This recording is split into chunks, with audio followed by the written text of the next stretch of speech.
the environment can change so much in a short space, like versus like the top of the hill where it was like, I don't know what to describe it, but like, more tropical. Like it was dry, and there's like green vegetation, but there's not really trees, and this is more like riverine, if that's a word. Alluvial, I think, is it? Mark? And we'll get the little Barney out here so that he may join us, because he is 80% of why I do this. Okay, come on, bud. Like, I watch a lot of British panel shows to keep me entertained. Like, I really, I don't know why. They amuse me. And, like, on this one, they always ask, like, the celebrity panelists, or, like, they know they're supposed to, but they're like, did you bring a mascot for the quiz today? And then they bring up something stupid and they talk about it. But I like the idea of having a mascot. And so I feel like, we need the... Barney is definitely the mascot. Also, I mean, the Fool Tarot, there's a little white dog on that tarot card. Darn straight. Yeah. Basically the same size and, fluffy curly tail. Although, one of my favorite tarot decks is the Jean Noblet, the Jean Noblet from 1650. Oh, yeah. And, it features the Fool with exposed balls and testicles, and a cat's clawing them. Oh, that's instead of the dog. Oh, so just a little quick... Oh, yeah. It was bigger in my mind, but when I was like a little 13, 14-year-old punk, we used to skate this bowl all the time. I mean, I can imagine it just having just enough texture to it, just to do some shit. Sweep out the bottom, and then there was... every now and then, like, gang graffiti would show up, and then there was, like... a Palisades gang that would cross out other gangs' graffiti and like tag through it, and... like a Palisades gang for real. Yeah, but they were like white kids. It was kind of like more mythological than something I really knew about. But like one of them, like they were pretty tough. Like I remember at a party, and like some Latino gangbangers like showed up and started causing problems, and like these white kids like ran them off and are like, I forget what the Palisades gang was called. Well, it's interesting you say that, because I had where I grew up, in Lakewood, we had the Spur Posse, which was basically a white boy gang in the late 80s, early 90s. And, they were basically just kind of a bunch of like creeps and date rapists that were also, they were probably selling drugs, but more like their parents' prescription drugs. And, their big crime was actually stealing people's credit cards out of their mail and then just basically defrauding the credit cards. They were organized criminals in that way. They weren't like a gang in the sense of like, running the... this... Is it this way? Okay. No. Oh, yeah. There's a trail here. Okay, yes. I was like, wait a minute. Yeah, I mean, it depends on what you call a gang, because it wasn't like they held corners and pushed dope, but like, oh, well, they were I forget which Gracie jiu-jitsu guy it was that really kicked off Gracie jiu-jitsu here, but like a couple of the Gracie jiu-jitsu kids were Palisades residents, and I think they were part of it, and like kind of like tough guys. And then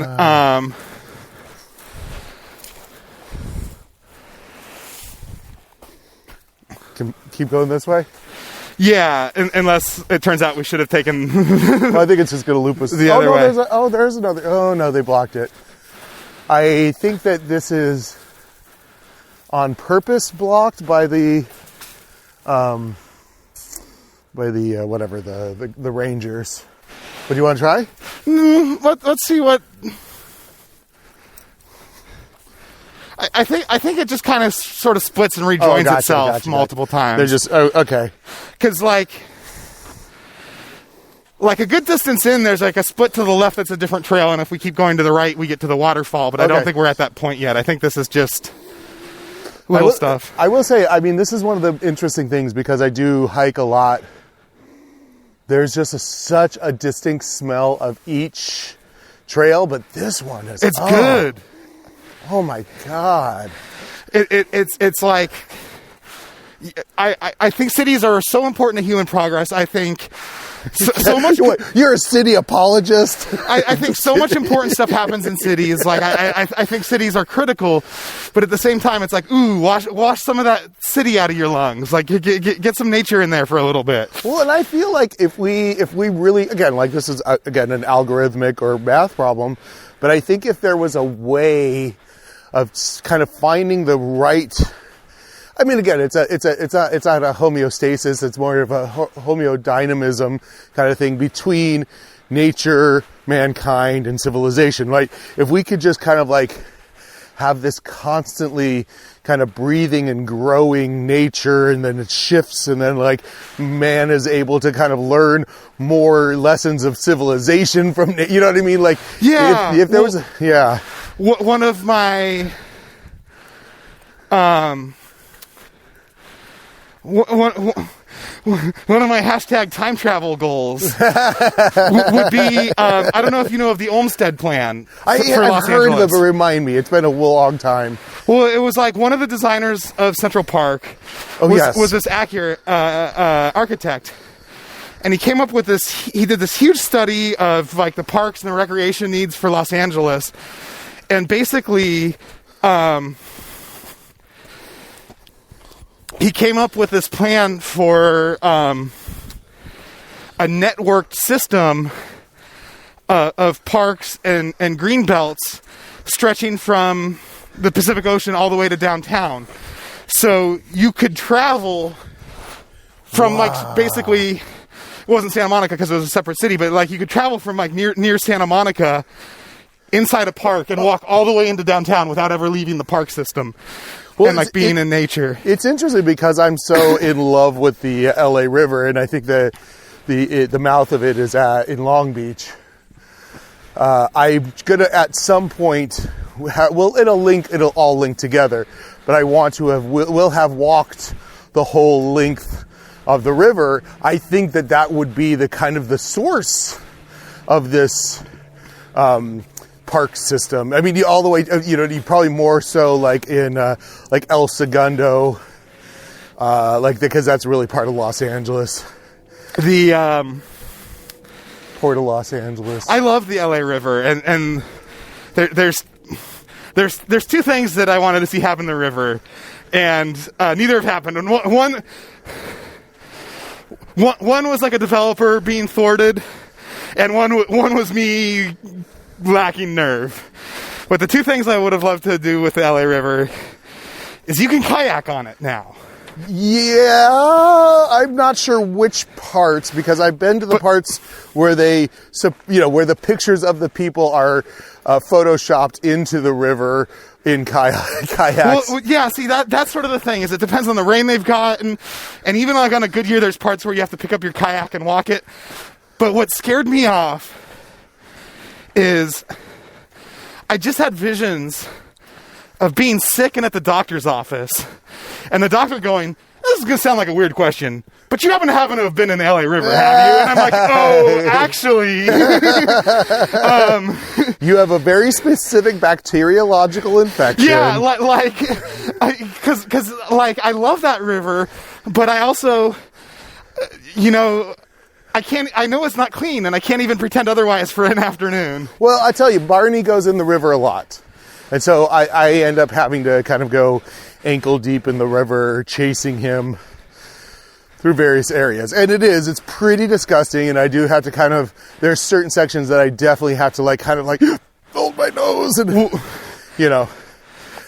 but obviously if all this is soaked into my feet or Barney's paws, and he'll the clean parts, he will definitely drink a little bit of it, but he's very careful about not drinking the dirty parts. He's just a very I don't know what it is. He's a very particular dog. so he doesn't, good. he doesn't he doesn't eat bad food. He doesn't really go too hard into this. I think he's smart in the sense that, maybe he drank a little bit of that river water once and it gave him an upset stomach, and then he just decided never again. Because he's always, sniffing it very closely, too. He's really, Yeah. I mean, and it's dogs are on that superpower smell, so he's getting information we have no access to about what's going on with that water. Oh, and I think they also have the carnivorous GI tract, so even if they do, this is the one benefit of the short GI tract of a carnivore, they eat something bad, they'll just fucking shit it right out. So he's got a little bit of that. But I will say the areas where he's more likely to drink is where there's ducks and cranes and egrets, the areas that have proven safe for other animals. Yeah. And there's over near Frogtown, over near the park, Griffith Park. Those are all pretty good. But yeah, the LA River is disgusting. I'd say full 60% of the areas that you can access are just horrific. The interesting thing about the areas that you can't really access, and I go in them anyways, the really channeled off, super concrete areas, because it's just a flowing channel, they're not too bad. Because it's just moving water. It's more where you get the Aliso Creek, or I can't remember what the name of that other one is, where they come into it and there's it's designed to be a little bit of a waterfall where it comes together. But really it's just a fucking trash catchment, because the stuff that comes down the river just splashes on that little part of the concrete and the trash just stays there. So it is a little bit disgusting, but I don't know. I can't tell. I see guys, in there working on the river a lot, and I don't think that they have a trash remediation program going on. I wouldn't be surprised if they didn't. There's lots of sort of blind spots in our care for the environment like that. So I had this thought today. As a person who used to be conservative, I want to figure out this agenda. Okay. We'll see if I can help. So I think care for the planet should be a conservative issue. Oh, right? For sure. Right? It's there's I mean, I want to start an eco-conservative movement on some level, a green conservative party. I've been a little curious to see sort of what these new right thought leaders are talking about. And so I haven't oh, look at that. I haven't dug deep into them yet, but I'm a little curious about sort of the ideology that's fueling these guys, because it used to be it used to be Buckley and the National Review, and now it's the right wing. They're reading Julius Evola. I'm not sure I have that name quite right. Oh yeah. But these crypto fascist mythological and bend. Rene Guénon, I think. Oh yeah. And stuff, and so I'm serious. I'm curious to see if there's sort of room for environmentalism in their source material. But the one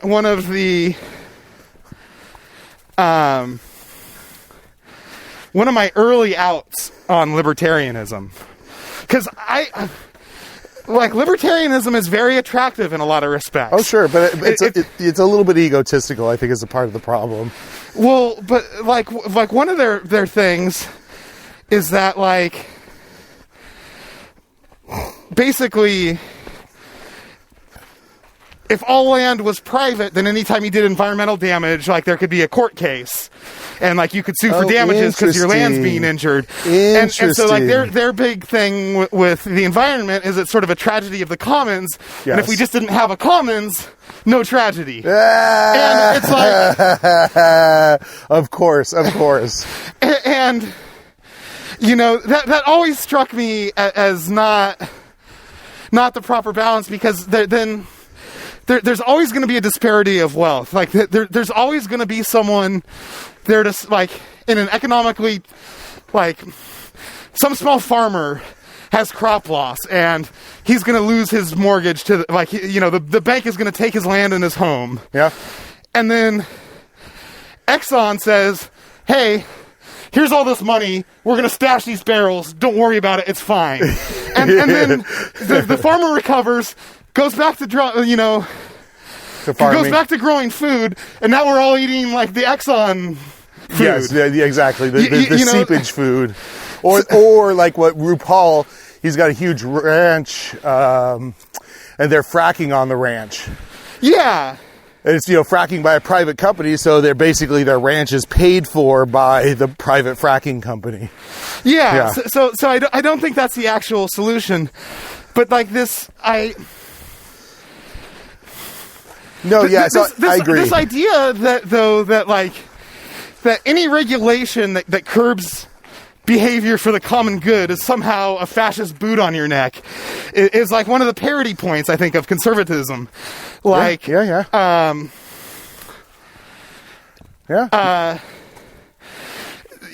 know, like, but even back in the day, that there was, you know, I don't remember conservatives being outraged that they weren't going to be able to use DDT anymore. Yes, for sure. But I think that a lot of the conservative mindset has been co-opted by the "I'm the king of my own domain" idea, and we're all kings in this together. And there's two converging points of a really toxic biblical literalist fundamentalist perspective that converge on that. And one is there are a lot of people that believe if you went back far enough in time that there's an actual dude named Adam, and that God gave Adam dominion over the plants and the animals. And they don't see that as being made responsible for them. They see that as he's the king over them and he's sovereign and he can do what he wants. I wonder, though, it's interesting because if we go back into, like, let's say the ancient Greek or whatever, I wonder if that word, the word in the actual, or probably Aramaic, or maybe would it have been ancient Hebrew? Yeah, I don't know. It's Old Testament, so it'd be Hebrew. Okay, so I wonder if the word actually was one of those words that meant both, like, caretaker and dominion and all, you know, it'd be like, because I feel like a lot of linguistic words were like, all of these meanings were embedded in it, but as it gets translated, it becomes like more like the patriarchal decides that it's dominion rather than like being a marshal of the resources or whatever, you know.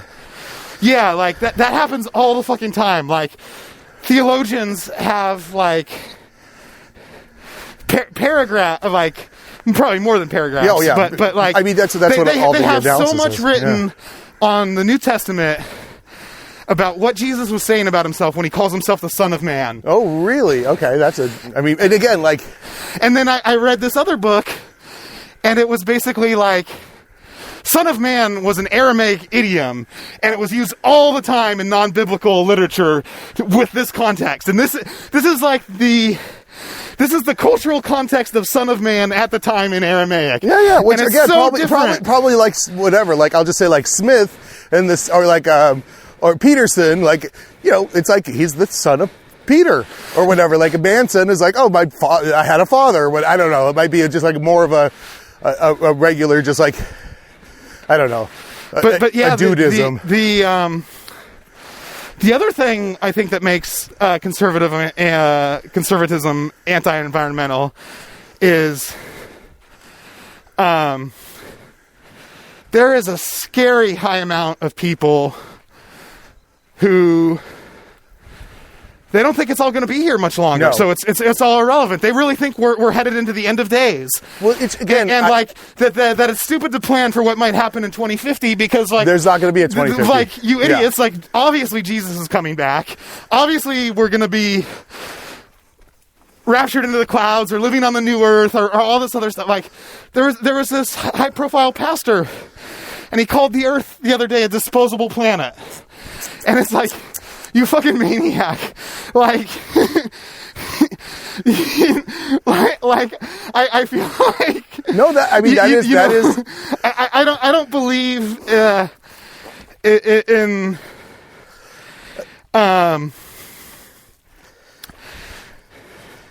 Yeah. I don't believe in the idea that God is testing us all the time. I don't put stock in that. Well, yeah, I had to get over that myself. But what actually I would say, like, to me, if I go from a psychological standpoint of the, I mean, this is obviously Ernest Becker and the denial of death, but again, like, it's this weird catastrophic thinking that creates the crucible in which these things end up happening, because these little, like, kind of, because I see it as being like very low self-esteem, right? I feel like, it's, well, only my life really matters, Yeah, for sure. Like,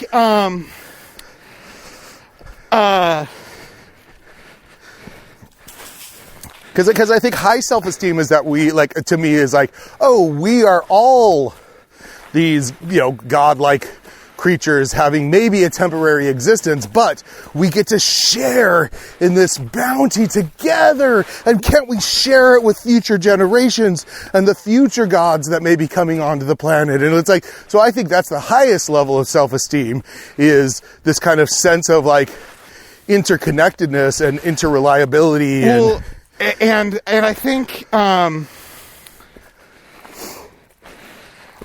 I hear of individualism, I think it's a good thing. I'm glad. I don't like the idea of a culture that says, the nail that sticks out gets hammered down or whatever.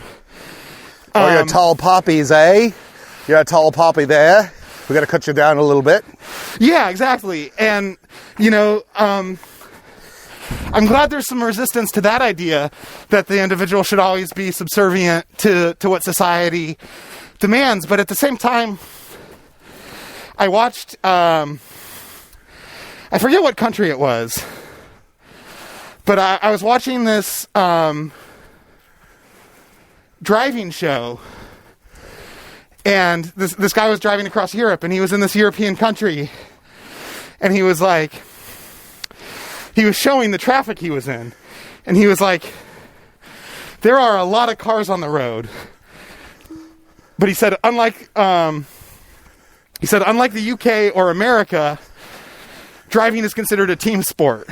Yes. We're all trying to get to our destination, and if we slow down and be cognizant of others and help each other out, we'll all get there faster and with less stress. Yes. And it's like we're all...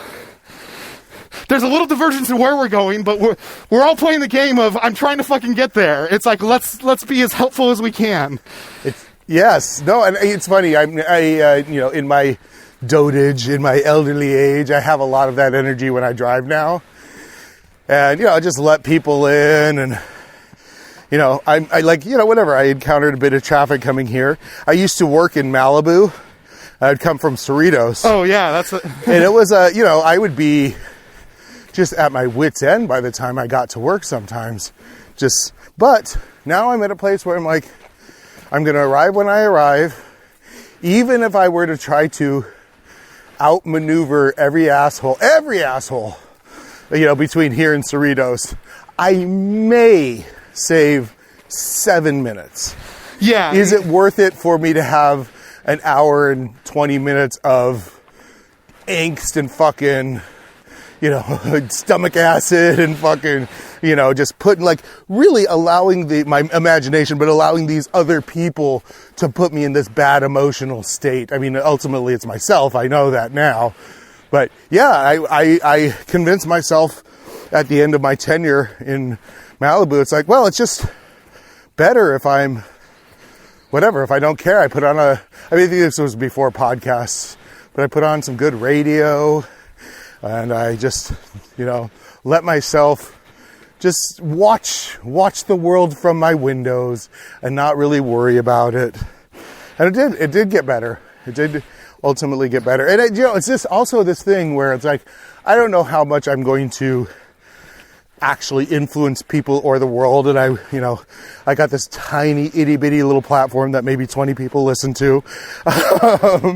But that ultimately the thing I have to do is just be a peaceful hominid out in the world. Bring as much care and charity and generosity and grace to my moment to moment, living my life as, whatever, as saintly, as I imagine how a saint would act, just have to do that.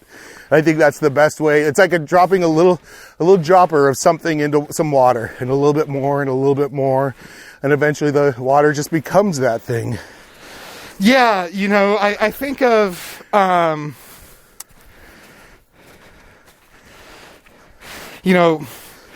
one of the many issues with education in America is how the civil rights movement is taught. And man, if you want to know about anyone aside from Dr. Martin Luther King, you kind of have to figure that out on your own. Oh yeah, for sure. They teach you about Dr. King, but they also make it seem like they also only teach about his equality between whites and black stuff. They don't talk about when he was pushing on poverty and class. Yeah. Well, it's interesting. The stuff that actually probably is what got him killed. Maybe not the race stuff. Same with fucking Malcolm X. Malcolm X goes to fucking goddamn Mecca and he comes back and he's like, all of us, there were all the skin colors. This is not a black and white issue. This is a bigger issue. This is that's when he died. But so, this is a class issue. This is that's again, ultimately to me, it's always just a 1% issue. Meaning that they're the psychopaths that are driving all of the policy of destruction. I mean, not even consciously. It's just because their rapacious hunger for whatever, dominance, greed, I don't know, I don't know what it is. The way to go. Yeah, I don't know.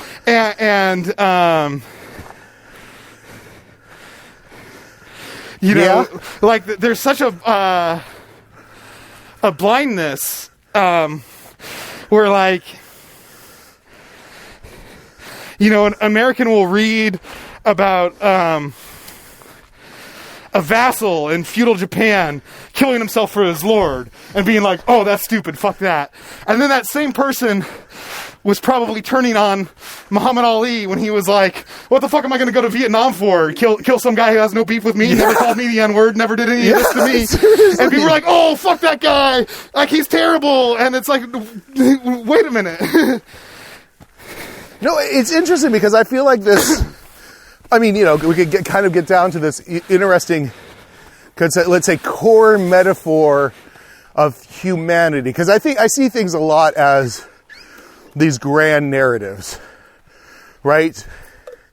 And this narrative of, let's say, struggling against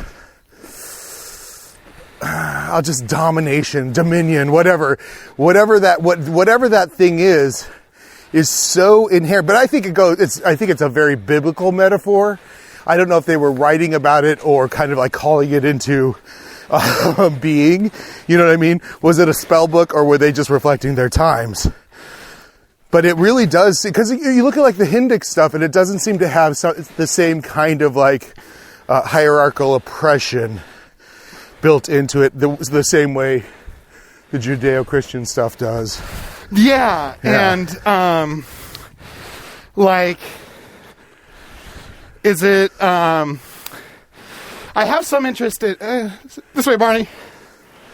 I have some interest in Hinduism, but I haven't studied it exclusively. But there's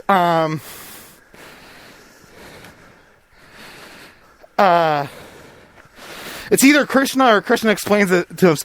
But this guy's about to fight a battle with some of his family members. Mm-hmm. And then, like, and he's upset, and he can't do what he needs to do. And then this other being, like, explains to him, like, the nature of reality and, like, why it's going to be okay. And I think that's very in contrast to, like, the... Oh, sure. Judeo-Christian, but, like, the reason I brought up civil rights leaders and sort of how, unfortunately, our public education or our school education is in that regards is I'm really into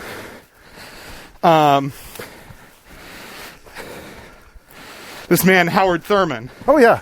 He's amazing. And you mean Robert Thurman? No. Howard Thurman. Maybe a different guy, but like... Wait, is he a New Thought Christian?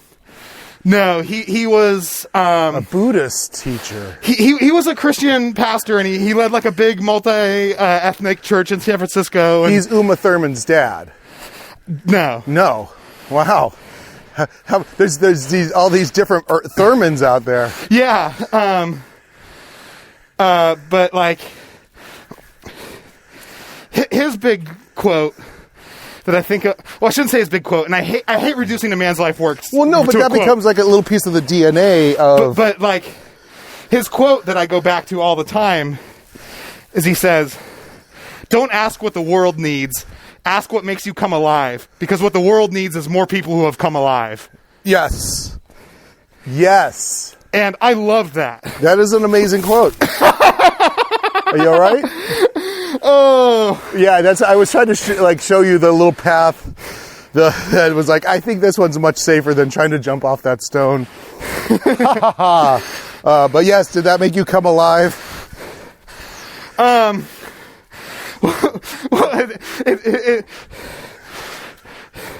You're on a podcast, you're trying to sound profound and psychological, and you just fall on your ass. I feel like there's a little nudge towards humility in that. Oh, sure. It's like, yeah, you know, back to the tarot. You're just a fool in a body. Oh, yeah, for sure. It's so funny because, I mean, this is the nature of this podcast is so many times I've been on the precipice, literally, of some profound idea, and then just like, nature!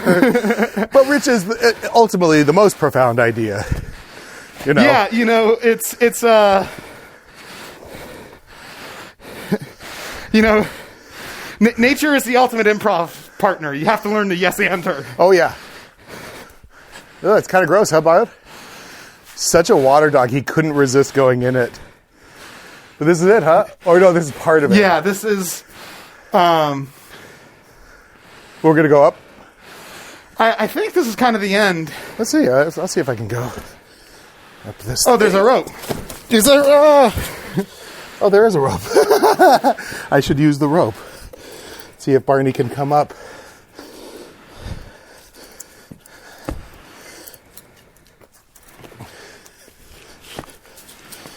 Can you make it, bud? Oh, it's all right. It's all right. I'll help you. Whoa! Do you think if I lift Barney from the bottom, you can pick him up at the top? Maybe that's the way to do it. Yeah, it's a little tricky, though. This is a little slippery. So let me sit down, and then I'll be able to get him. Oh. Yep. There he is. There's my buddy. Well, go ahead. I'm just going to leave my water bottle down here for the moment. We'll pick it up probably on the a smart way back. idea. Okay, hold on. Let me get out of your way here. Look at this cutie pie. What an adventure dog. What a good boy. He's like, I'll try. I'll give it a try. He's also kind of been subtly showing us little paths. Like, he's like, you guys should go down this path. So I think it kind of continues it over goes there. This way is my instinct. Oh, yeah. That makes more sense.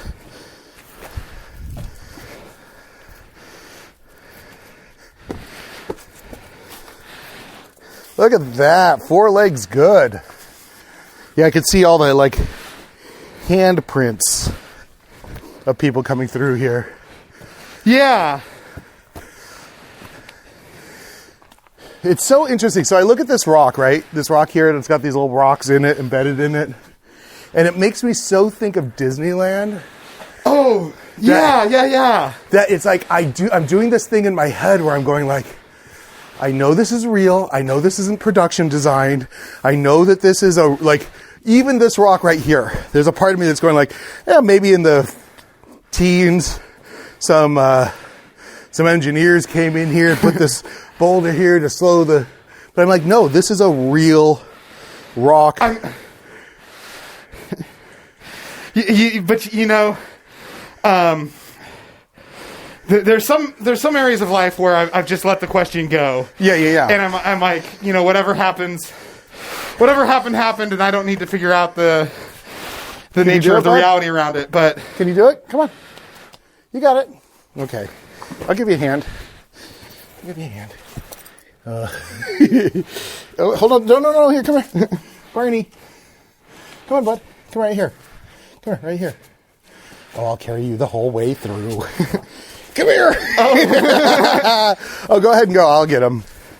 No, come on, Barney. Come here. We're going this way for sure. Yeah, I think if I go, you know, he's a pack animal. Oh, yeah. If the pack moves on, I think that'll... Yeah, he's trying to convince us that this is not the way to go, guys. Let's go, come on. You got it. I'll pick you up right here. It's real easy, bud. I got it. I'm going to take care of you. There you go, see? But like, I kind of feel bad about it, and it's kind of fucking hilarious to me. But like, you always have to be on the lookout for what's real. Like, oh yeah, my friend, a good friend growing up, his family had a cattle ranch,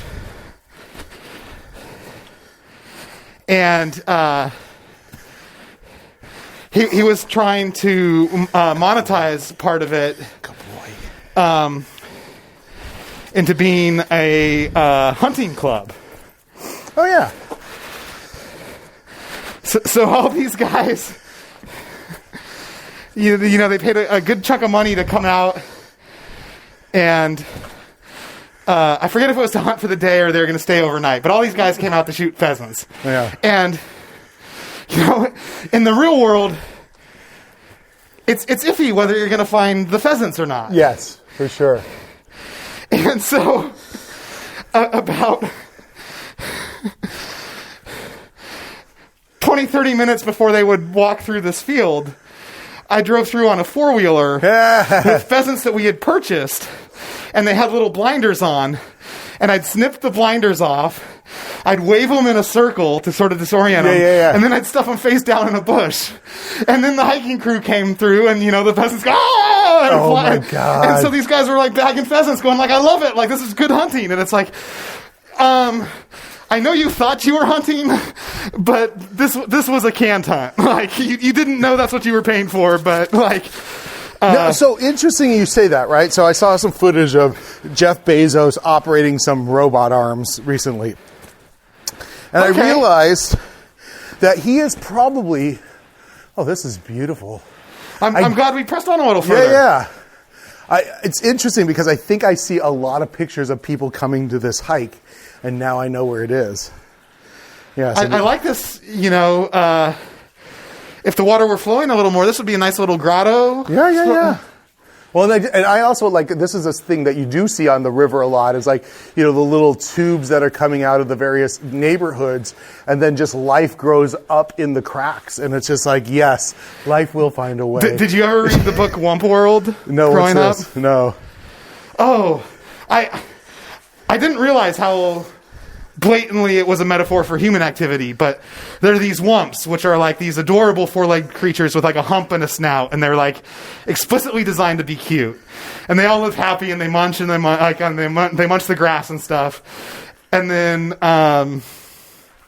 these aliens called the pollutants come, and they pave over the entire world of the Wumps, and they fill the skies with smoke, and they like destroy all the resources, and like the Wumps all run underground to like a cave with trickling water and some like moss to eat, and they live underground. And then eventually the pollutants use up all the resources and they move on. Like all these giant ships come and they move on to the next planet to do that too. Yeah. And then like the Wumps go to the mouth of the cave and it's been paved over and they break through the cave. And then like the, sort of the final scene is nature starting to grow back through the cracks. Like there's green growth reoccurring. And like you know there's been a corrective and that it's going to be okay. Yeah. But, well, it's like fucking Wall-E. It's like, Avatar. I mean, this is like such a primal story of the 21st century of just like, oh, we've fucked everything up. Is there any way of fucking fixing it? It is, I would say, like, there haven't been very many new stories. It's like man against man. This isn't even man against nature. This is man against himself. After he's like, it is such a new story. I just don't think I can, like, if I look at the ancient text, this theme is not there. Well, and yeah. And it may be just the strongest metaphor of the time that we're living in to try to renew and rebirth ourselves. And in a certain way, it's like,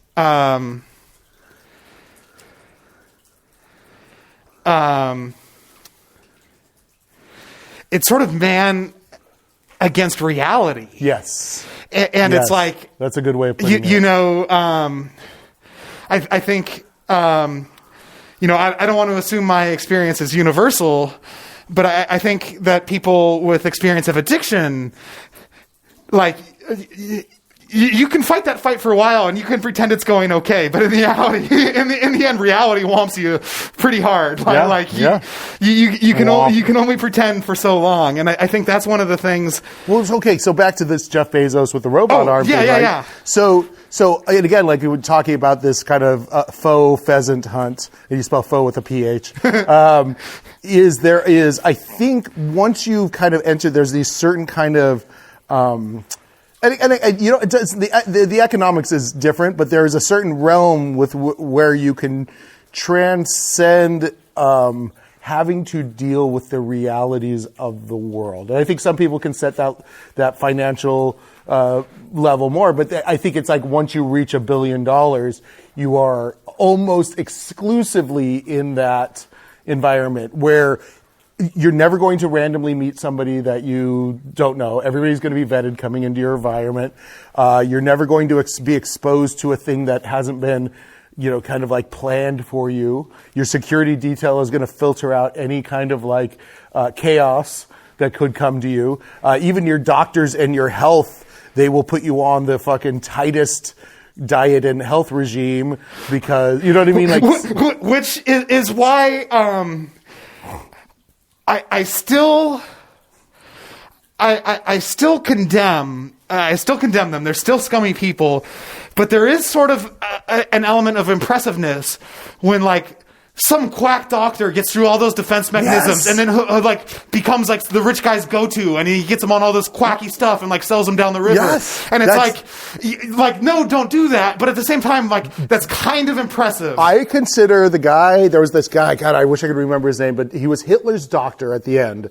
And he became Hitler's doctor because he was the only guy who would fucking literally just give Hitler whatever fucking drugs he wanted. And he was mostly a kook, and he was like loading him up with fucking like rat liver and like all just like monkey, like all kinds of crazy things. And like, but really it was mostly fucking Prevedin, what we would consider Oxycontin. It was a very primitive version of that. Steroids. I told you steroids to keep his arms up. But this guy, I consider him the man that actually killed Hitler because he got him so drugged up and Hitler could not do any more drugs. It's like when you think of junkies that have collapsed veins, he just could not get high anymore. And the reason he was in the bunker at the end there wasn't because,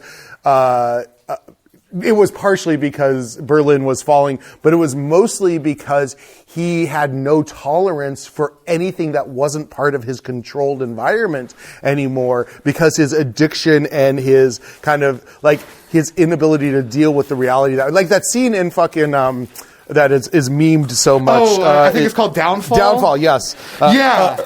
What's his head? Gonz playing, oh, what are you doing? Oh, what about that? Get that. Yeah, get it. Oh, yeah, you got it, bud. Oh, good boy. Oh, look at that. He's got the prize. That is amazing. Now chew it up, bud. Get it. Kill it. Kill that water bottle that somebody came up here and left. Full. It's full, too, by the way. So amazing. I mean, we could go farther up, but it's like, then we'd have to deal with how to get him up there. Yeah, that's far enough for me today. Yeah, it looks I did rock climbing in Boy Scouts, and I was very excited leading into it, and I got on the rock. I was like, oh, this is not my thing. Like, I do not like this.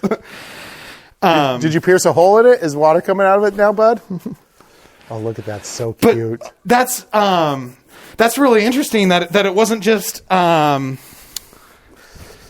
think the reason he blew his brains out is because he couldn't get high anymore. You know that makes sense, because it's like... If you've been...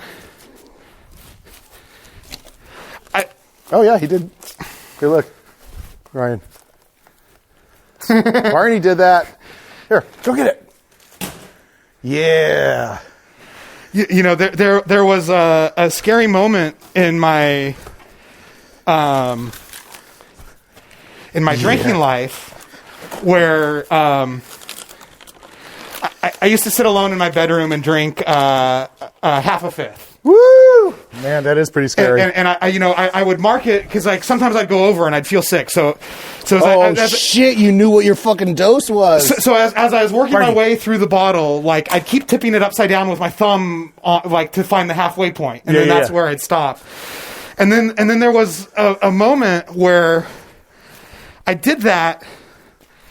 And I didn't get the thing I was looking for anymore. Oh, yeah, like for that, sure. That wasn't enough. And I was like, I'm going to be so sick if I drink more than this. But this did not get me there anymore. And then like, I remember drinking more and waking up and being so nauseous. And I still hadn't gotten the release I was looking for. And I was like, it's gone now. Like, it's literally never going to be enough. Oh, yeah. It's like, that wasn't, and like, that was a frightening moment. And so I could see... You know, forget alcohol. You're on all these stimulant, like everything. Like he was uppers to fucking do his speeches. I'd be around and take care of things in the morning. Downers to go to sleep at night. He had night terrors and tremors, and he had a fucking tremor. All of this started because he had this just a tremor early on in his life. Like early on when he started doing all this political stuff. He had this tremor. So he had been chasing after this tremor. The tremor was kind of the... you all right, bud? Oh, is this where he needs a lift? No, I think he can make it. But he just hit his head on the rock here. You okay, bud? Let's see. You all right? Did you bite your tongue? I'm sorry. Here, you got it. You got it. That's interesting. The...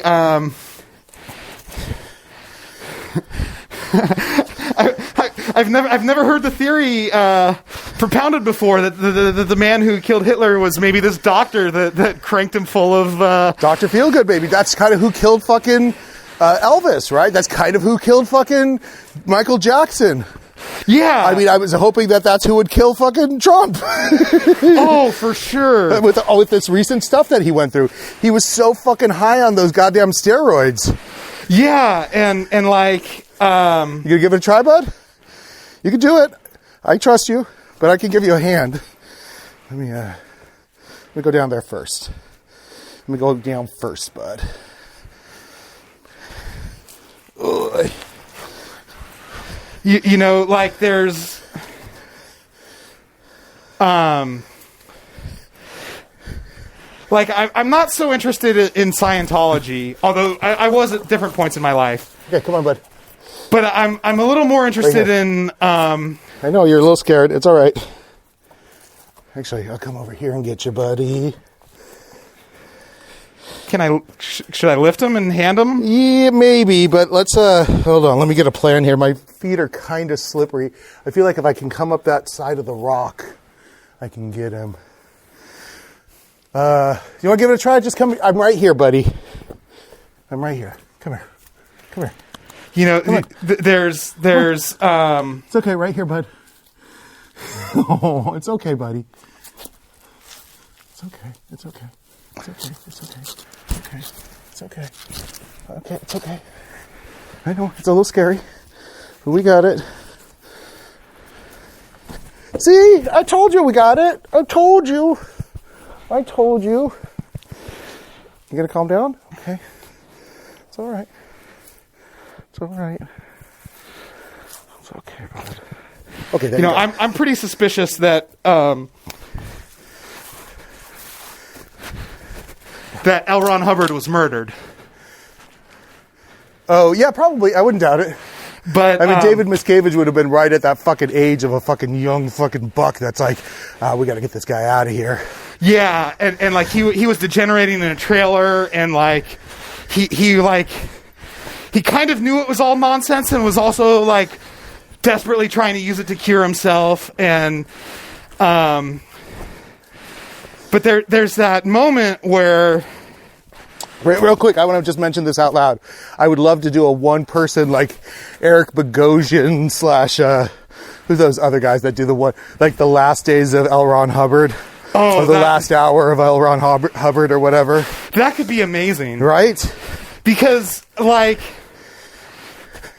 what I find so intriguing about him is, like,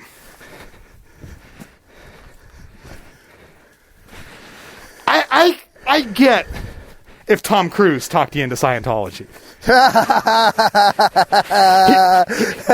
Here's this good-looking guy. He's charismatic, albeit in a kind of a superficial way, but he's got his own charm. He works all of the fucking actual 100% superficial ways in which a person, like, it's almost like what are the fucking how to Dale Carnegie. Carnegie. How to win friends and influence people. Yeah, exactly. Yes. He like follows that to the T, and it works. Yeah. So you know, if this handsome, charismatic Hollywood guy talked you in, I sort of get that. But L. Ron Hubbard is this fucking ugly looking troll who smoked and had rotten teeth. And I watched this documentary on Scientology. And they had a clip of him speaking, and he's clearly fucking deranged. Oh, but again, like, not just deranged. I think we talk about fucking meth. I think he was fucking tweaking. I think it's... what's this side? Yeah. I think he was tweaking. I think he's fucking discovered fucking... No, wait. I think this is where Barney saw the other people on the path. I think we do go this way. Okay, cool.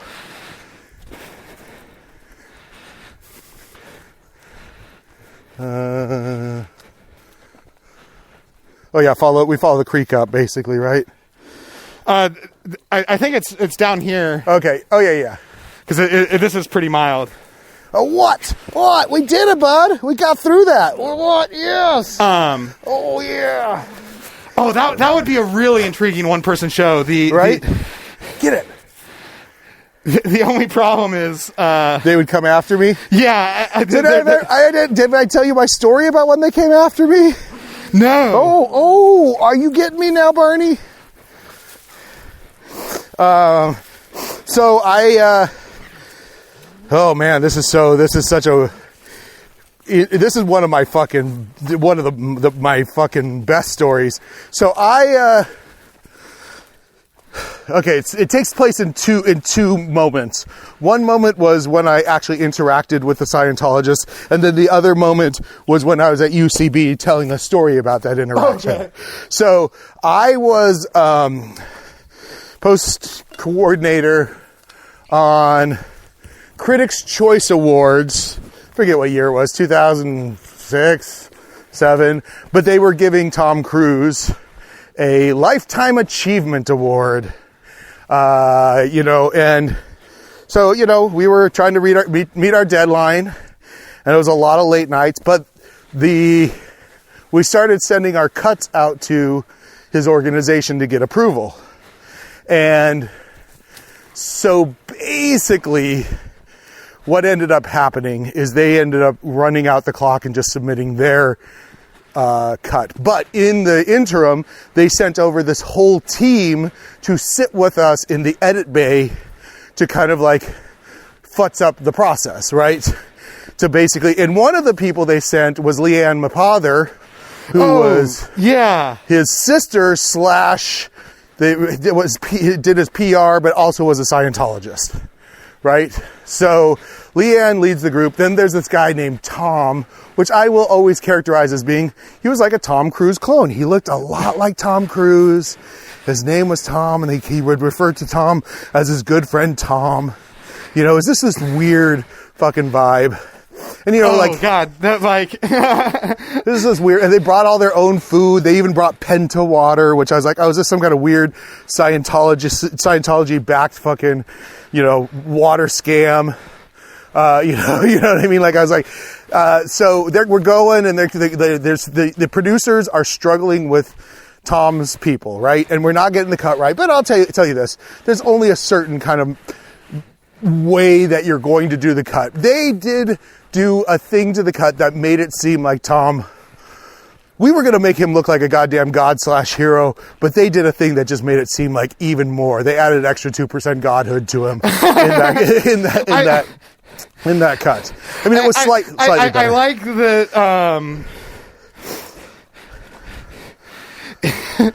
it's like I'm just very amused by the idea. It wasn't like there were unkind things that they were like, no, you can't do this. It's like, well, this isn't worshipful enough. That's seriously. But again, like they, I think that there was his very early movie where he goes down to Mexico to fucking lose his virginity. The clips from that. I mean, both like the producers and his people decided, it's probably not necessary. It wasn't like a big fucking fuck you. But all of those fucking epic moments, like just every single epic moment from every single movie he's ever been in. It opens obviously with Risky Business, and he just slides on screen, and then it's just like fucking jerk off shot after jerk off shot for 3, 4, 5 minutes, whatever it was.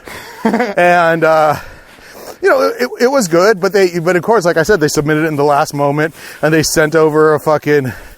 They sent the clip directly to the fucking remote truck. It didn't even go through us.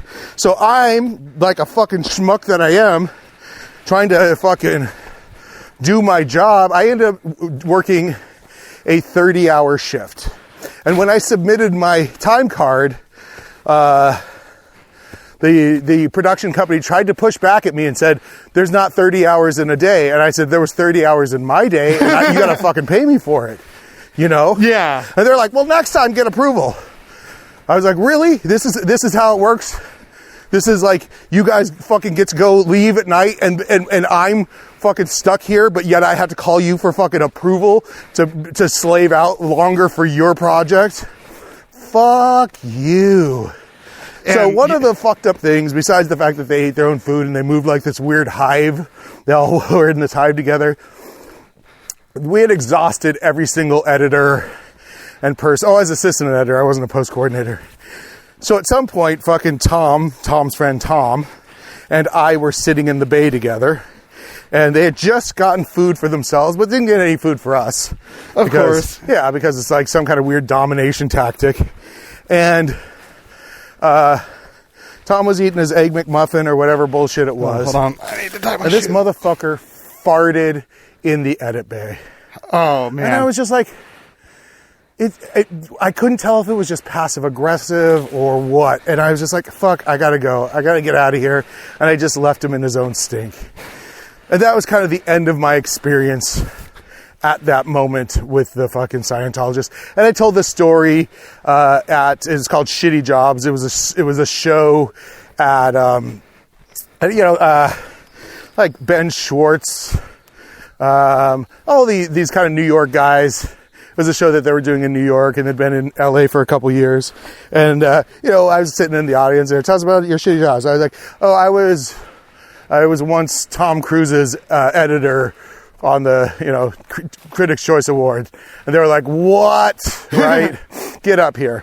And so they didn't even take other samples of other jobs. Yeah, no, they're like this is the one they want. This is the one we want. And so I told the story, and I mentioned something like, oh, I think that this Tom guy, the way I think of it is like he was Tom Cruise's gay clone, that they made a clone of Tom so that he could just fuck himself. Right? I say this, just as a joke, whatever, as a silly thing. And, gets a laugh. They go and do the performance. It's super. It's like one of the funniest improv shows I've ever seen. They kind of the easy part of that show is they really just reenact the story you tell and add their own comedic things to it. And Ben Schwartz was playing Tom Cruise, and he fucking hops in his jetpack at the end and fucking flies away. Right? Fucking great show. Everybody's losing their shit. A couple days later, that was probably a Sunday, I got a call on Wednesday from Leanne Mapother. I was like, what the fuck?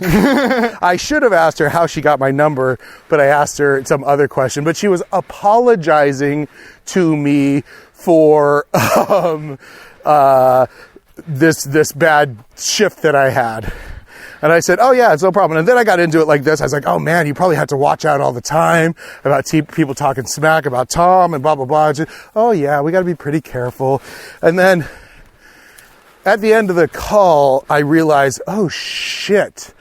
When you get a call from one of the most powerful men in Hollywood's people after you do a show about them, that's basically a veiled threat.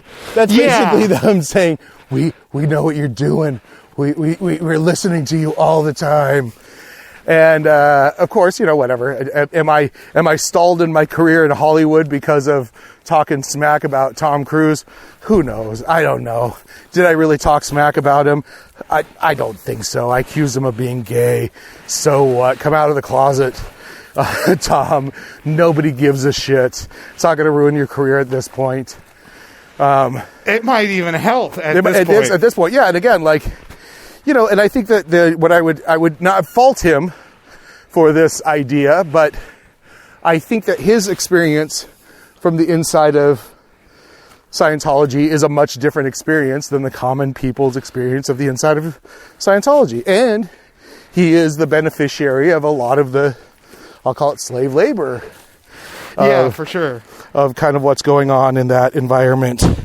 And, I think at the core, at the very, very core, at the very first thing, whatever, who was it? Theodore Sturgeon was one of the, who was L. Ron's sci-fi buddy that wrote a lot about his stuff back in the 50s. Oh, I don't know. So I have a fucking analog magazine that has him writing about Scientology in the late 50s, early 60s. I gotta find it. But basically, the original idea, pre-Dianetics, was a lot of the perennial philosophy, was a lot of the things that The Secret talks about, was a lot of the, kind of hermetic ideas. It just happened to turn into a multi-level marketing scam and, just all of these things. Like Est at its core was pretty good. You turn it into fucking anything else and it's a fucking scam. Do you know Emerson Dameron? No. Who's this? He's a storyteller. And he's this quirky guy who I really like. There's something, he's kind of got this magnetic element to his personality that makes him fascinating to watch tell stories on stage. But he has, I think he's still working on it. I don't know if he's done it in shows or not, but he did this thing where I forget if it was Est itself or maybe the Landmark Forum. Yeah, well, it ends up being the Landmark Forum. Also, the middle ground of it was LifeSpring. It was a middle iteration. But he was doing these challenges where he created a fictional persona that had all these, and he went with a group of friends, and they created fictional personas that had all these made-up problems and backstories about what they were there in their lives to fix and what they were doing. Wow. And he went through, like, Esther or Landmark acting as somebody else just to see what the whole experience was and talking about it. It's fascinating. Like, I don't want to. I mean, it's so funny. I don't want to steal his thunder, but it's a really good story. It's so funny because I had a friend, my buddy Dan and I. We were like back in the early days of like he was, he'd kind of got wrapped up in Landmark Forum for a little while, and I was kind of sickly fascinated with Scientology, whatever, in the 90s. And we were like, well, what if we each join, one joins one joins the other, and then we chart our progress, you know what I mean? And we kind of keep reporting to each other. Like A/B test the cults. Yeah, A/B test the cults. I think the bigger problem, if you're really kind of like, if you're doing it right, you will get jumped into the cult. If you're really following the instructions and doing what they say, you'll do the thing. You'll become it. What's up, bud? Yeah, he is loving it. So I have this theory about Scientology, and there's a Scientology learning method. And one of their principles is you are not allowed to read past a word without understanding it. Yeah. So if you're reading something and there's a word you don't know, you can't read it and just kind of go what it means by context. You have to stop and get a dictionary and look it up and understand it, and then you can move forward. Yeah. And so I think they apply that to their teachings, and I think at some point there's a trap where there's something that literally makes no sense. And so you have to stop there until it makes sense. And you sit there and you struggle and you try to make this part make sense as long as you can. And then it clicks and you can move forward. But what clicks is you haven't figured it out. That's how they know they've broken your brain. When you agree that this thing that makes no sense makes sense. Like that's like the moment in... It's like a shibboleth. Yeah, and it's like all of a sudden, if you say, yes, I understand this, and they know it doesn't make sense, they go, okay, we have him, because he can... He's like... So that is not...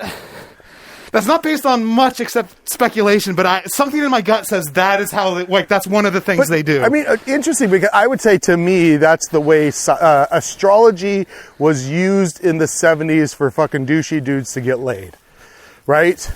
Which is like, they would just know enough about each of the individual signs that they could spin some mist around some dumb girl who was into astrology and then eventually, like, fuck her. You know what I mean? Like, I think it's I think that principle is an interesting universal, a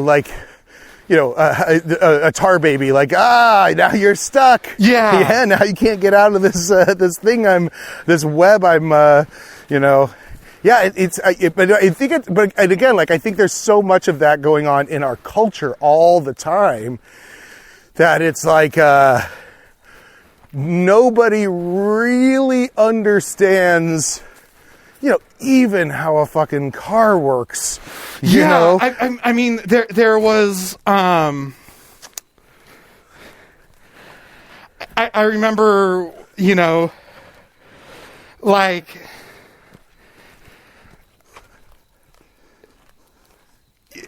in the early days of industrialization, like, the principles were widely understood and the ways they were implemented were simple. So, like, if you're a farmer and your tractor breaks down, you could take it apart and go, oh, this...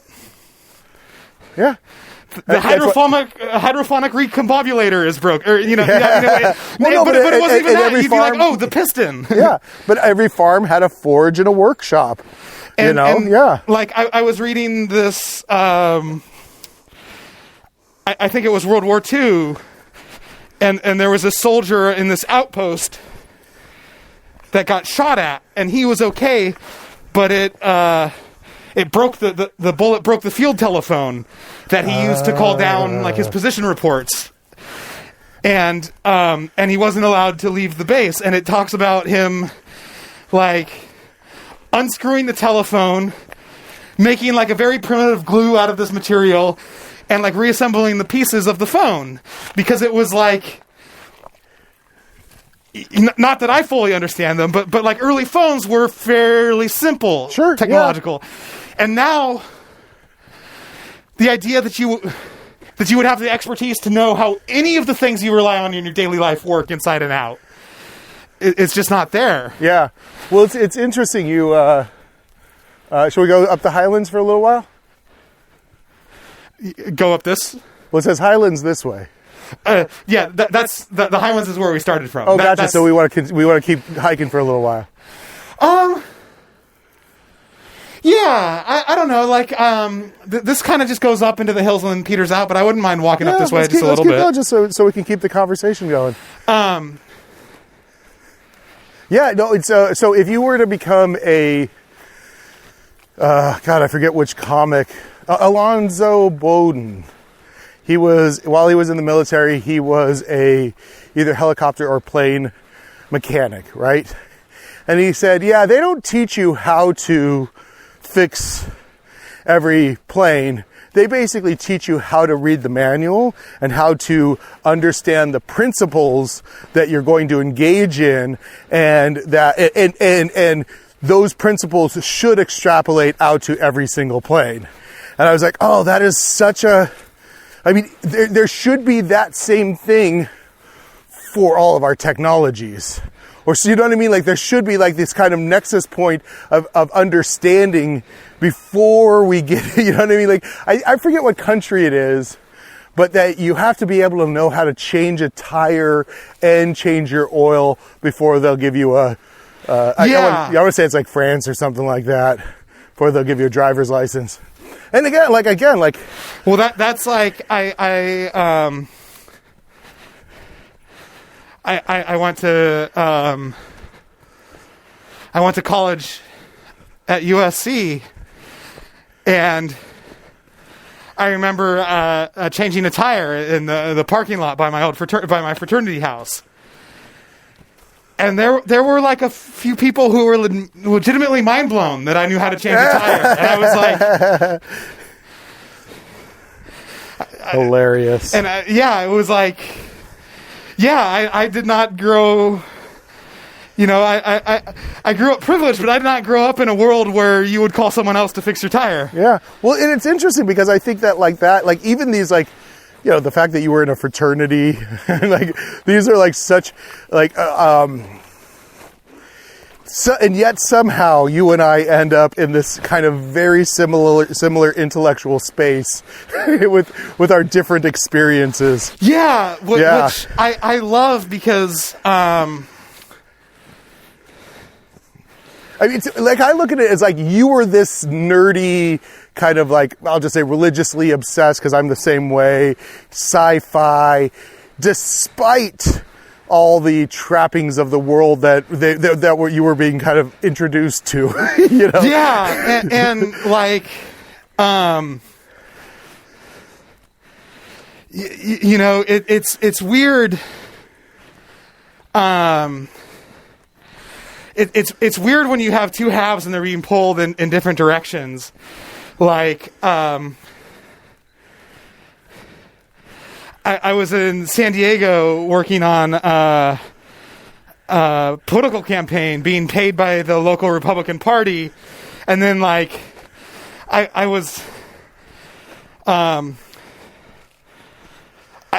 stopped because I didn't like the group as much as I thought I would, but like. Yet I was asking for time off on Sundays so I could go to the local Quaker meeting house. Yeah, right. And it's like, it's funny to me how like I've got them pretty in alignment now, but it's funny how different like the wants of those two sides of me were. Well, but okay, I'll say this though. I think though, probably when you came to your conservative mindset, there were still William F. Buckley's and even people like Lionel Trilling seemed to have a conservative bend to him, even though he was a very high-end intellectual. There was I'd even say maybe even Henry Miller was probably a conservative if you looked at kind of like... Yeah, I think for parts of it there was a little bit higher quality of thought than we're getting now, but I also... Well, that's also... But I'd also say that, like, it's true that we don't have that in the Democratic Party either. Both parties have turned into these kind of like corporatist, dummy, kind of shill.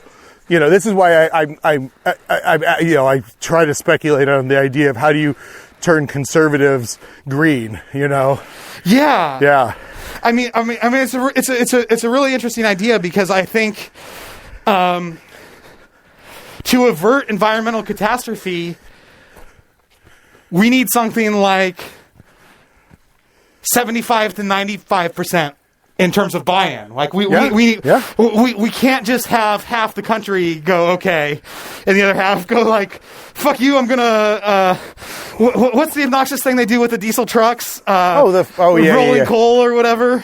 Yeah, you know, it's like. But here's the interesting thing. So like, I would consider those people a little bit outliers. But you know, they're still popular in the same way that anti-abortionists or whatever, you know what I mean? Like, it's still a popular stance. But I literally think that they're doing that simply to own the libs. Like, I don't think that they really... I think they like the modification of their car aspect. I think they truly fucking love the fucking... having a tiny dick inside of a big fucking meaty car, like reading like that same kind of insecurity of the guy who has to like down the street. I do really think they love that, but the reason in their hearts that they're doing it is simply to own the libs. It's not because they truly want to destroy the planet. You know, if you did, it's like this idea, like if you put that same thing inside their house, they would do everything they could to make you fucking get out of their house. Yeah. You know? And so, what's funny is it wasn't...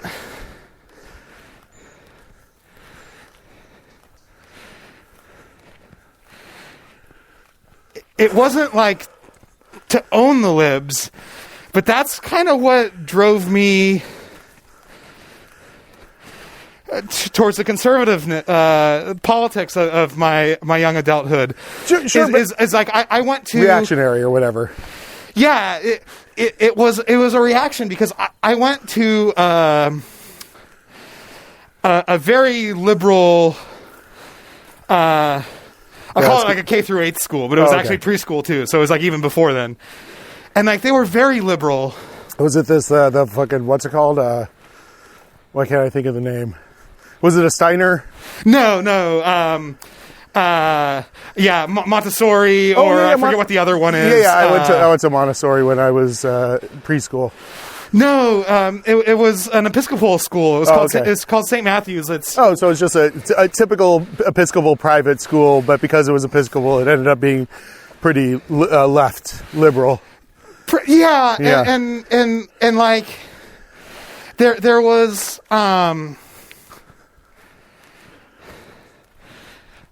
Like they were kind of horrid to me, and like I had learning disabilities, and they knew that because I'd had testing done, and there was like no acknowledgement of that, like no empathy for that, and like I was always being condemned and like labeled as having like a bad attitude, and like, you know. What you got there, bud? You can have an okay attitude, and if everyone says you have a bad attitude all the time, eventually you cop a bad attitude. Yeah, no, seriously. And then they were like very into the environmental movement, but there was a lot of hypocrisy involved and stuff. And so basically I was like, everything this institution taught me was bullshit. So are these liberal values. And so I swung the other direction because I was like, they were full of shit from top to bottom. So like whatever values they're projecting, I'm going to claim the other camp. Yeah. Oh yeah. And it's like, I think that's okay to do as a child, but that's actually not a very effective way of defining yourself. Well, yeah, but I also think though it's in that pendulum swing that most of us will come back to. Like I was, even though I didn't read much of her particular work, I read a lot about objectivism, and I was, I've been enamored of like these, kind of extreme eco-fascists. Like throughout my life, I've dabbled in a lot of ideas that I now look at as being, kind of a little bit distasteful, and I would not like. There's my current consciousness is definitely formed somewhat in the shadow of those, but you have to kind of go there and believe them and live them to really kind of like figure out who you are underneath. Oh, look at this. This whole log is full of mushrooms. That's all mycelia. Oh, heck yeah. Yeah. I forget what they call it. That's a very famous kind of, I don't think it's hen of the woods. There were, I was in Alaska, and these trees had these beautiful mushrooms that would grow like thin, but then come out like vents. Yeah. And I forget what the natives had like a beautiful term for them. And mushrooms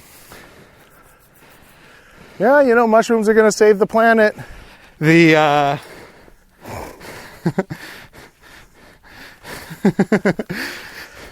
But I also like, again, like I think being reactionary when you're young is necessary. It's absolutely necessary. Yeah, because I mean, like when you don't have experience to draw on, like what else do you do other than try on different hats and see how they fit, and then like define yourself in relation to that? And I didn't like that. I did like that. And also, this is this weird thing that I think happens to a lot of us is people conflate the ideology with the people, and so again, like you were getting these people were treating you badly, so it's almost like, well, that ideology must be bad if the people are bad, and it's a tough one. This is kind of the way I feel about most Christianity lately. Is like, I was actually raised in a pretty moderate church. I actually, I think that they were good people. It was kind of a non-denominational Christian, but then I look at like the overall way in which Christians behave nowadays, and I'm like, they're holding on to it to justify some bad part of themselves, or they're too fearful of letting go of it, and yet they still want to be bad people, or the being inculcated in all that creates this kind of shittiness. And it's all three of them, like I think that there are these people that when God gives them everything that they want, they're like, oh shit, I am God. I can do whatever the fuck I want. Yeah. So that's very interesting, because I guess in a way I'm still doing that, like reactionary, because I went to